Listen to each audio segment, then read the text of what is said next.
qu'on est une nation universelle et politique et qui a parlé au monde entier. Parfois, pas de manière pacifique, mais même quand ce n'est pas pacifique, s'il y a des démocraties en Europe, c'est bien parce qu'il y a eu les généraux dans la Révolution française que les maréchaux de Napoléon, et qu'il y a eu un code civil, et qu'on a inventé le droit, et l'égalité, et la justice, et que la France a toujours été fer de lance de ce qu'on appelle la souveraineté. Alors moi, je suis pour la récupération de ce mot, et sous toutes ses formes.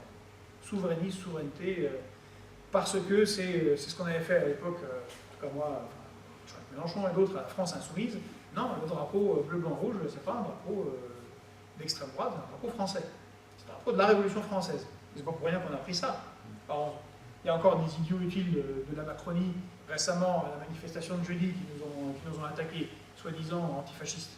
Les antifascistes qui brûlent les tracts, cassent tout et empêchent les gens de manifester. C'est plutôt les fascistes. Bon, ils se considèrent antifascistes, c'est assez intéressant. Et ils disent « Mais c'est horrible, vous avez une cocarde !» Bah oui, crétin, cocarde, la Révolution française. C'est les FFI, tu connais les FFI? Tu regardes les fractions avant, qu'est-ce qu'ils avaient à part FFI? C'était pas des cocardes à côté de la... Hein? Mais non, c'est pas vrai, c'est un symbole fasciste. Bon. Des fous. Mais en dehors de ces idiots utiles, le drapeau, la Marseillaise, tous les symboles de la République et la souveraineté sont les nôtres et on doit absolument les défendre. Et tu citais Jaurès, alors je n'ai pas ton talent, je ne peux pas le citer de mémoire aussi parfaitement, mais Jaurès disait « La République, c'est le droit de tout homme, quelle que soit sa croyance religieuse, à avoir sa part de la souveraineté dans la République. » C'est très très clair. C'est-à-dire que la souveraineté est dans la République, c'est la souveraineté dans la nation, mais c'est la souveraineté populaire. Et en refusant, et en cassant le référendum sur le TCE, et en n'ayant rien à faire, en se faisant élire, et puis en trahissant dès le lendemain le programme sur lequel on s'est fait élire, qu'on soit LR ou PS, tous ces gens-là se moquent du peuple, et c'est pas pour rien que la revendication commune, tous les gilets jaunes, c'est RIC. Alors je ne sais pas si le RIC est parfait, mais c'est... Non, il faut rendre la souveraineté au peuple. Donc la souveraineté, c'est ça la souveraineté populaire, et nous sommes parfaitement pour. Et je vais finir là-dessus, et comme ça fera juste une demi-heure. En rebondissant sur ce que tu proposais, Eric, une sorte, alors, je ne sais pas si tu avais proposé pour confédération. Une confédération, évidemment. C'est toute la logique de fonction. Enfin, c'est comme ça que s'est créée la République souveraine. Alors, je vous le dis pour ma part, j'étais au Parti gauche, j'étais longtemps pour le changement de nom, parce que je trouvais que c'était trop marquant, et puis gauche, je peux le dire, à gauche, on a Besançon, on a François Hollande. Voilà. Ils sont dans le même pâté, dans le même paquet. On a De Gaulle et Marine Le Pen. À droite, ça ne veut rien dire. Ces termes-là, et de toute façon, Macron, c'est lui qui a cassé la boutique.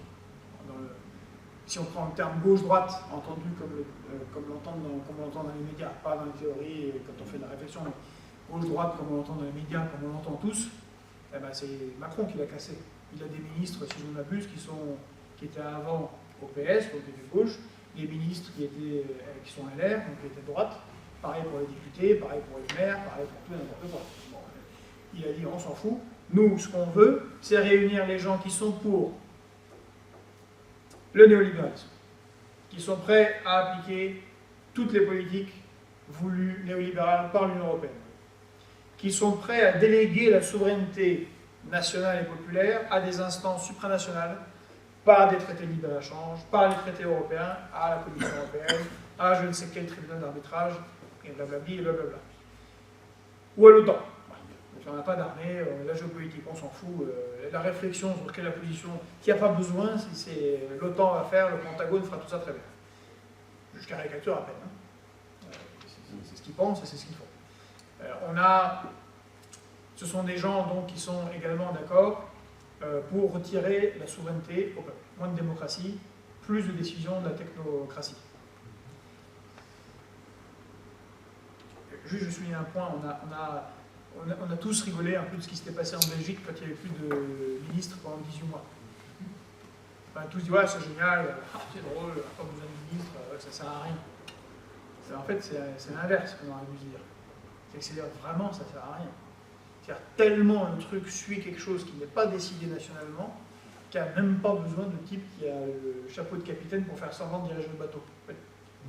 Il y a des fonctionnaires, il y a des hauts fonctionnaires qui se sont formés à des écoles comme l'ENA, malheureusement, c'était pas ça l'idée au début, mais qui sont formés au néolibéralisme, pour la plupart d'entre eux, et qui dirigent la boutique avec les directives qui viennent de l'Union européenne, les députés, que ce soit sous Sarkozy, sous François Hollande, et encore plus sous Macron, modifient la loi française. 80% des lois votées au Parlement sont des adaptations des directives européennes. C'est même pas décidé ici, même pas décidé par eux.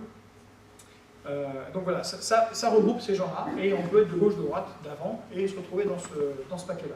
Et ben, je pense qu'il y a une grande erreur à vouloir, comme Zemmour, vouloir faire l'union des droites. C'est mort, ça n'existe plus, ce monde est fini.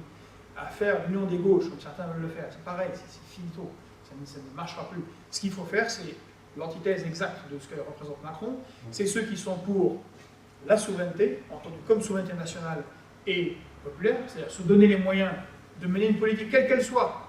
Si vous voulez construire 6 porte-avions ou 40 hôpitaux, il faut bien avoir la souveraineté, la capacité pour soi-même de le faire.